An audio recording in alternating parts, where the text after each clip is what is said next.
My dad served in the Vietnam War from 1960 to 1962. For the longest time, he didn't tell anyone outside of the family this story, but he's in his mid-80s now.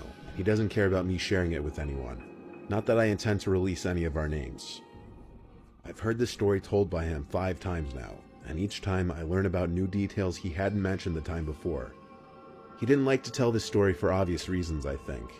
Not only is thinking back to any of those events probably traumatizing, but also he would always say he felt it would be an inappropriate family gathering discussion. My dad did a lot of things in the war. At one point he was what was known as a tunnel rat, which was a soldier who performed underground search and destroy missions, usually in underground tunnels. My dad and 2 of his comrades were crawling through a deep tunnel expecting to hit a booby trap or run into an ambush, but the tunnels were surprisingly empty and silent. My dad describes the experience of crawling through the silent dark tunnels as bone-chilling and adrenaline-pumping, as the fear of instant death at any moment would linger.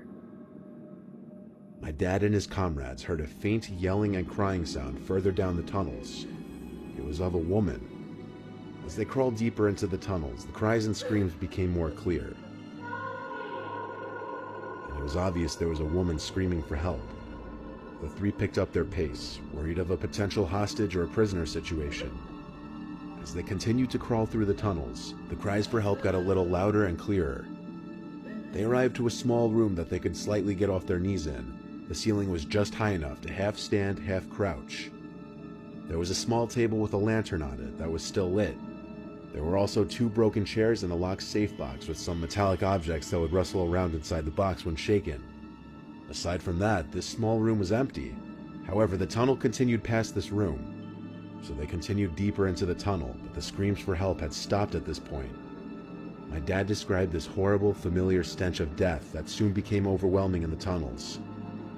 They entered one final room with no further tunnels. My dad still refuses to describe everything that was in this room in detail, other than there were multiple bodies, and they weren't killed by just bullets. They looked as though they'd been mutilated by some kind of creature. One of the bodies was that of a woman. The scene was so horrible that my dad and the 2 other tunnel rats had to turn around and flee. They had no explanation for what could have done what was seen in that room. On their crawl back out of the tunnels, they started hearing the cries for help from that woman's voice again. My dad says he and his comrades froze and looked at each other with wide eyes and obvious fear in their faces. They had made it to the end of that tunnel.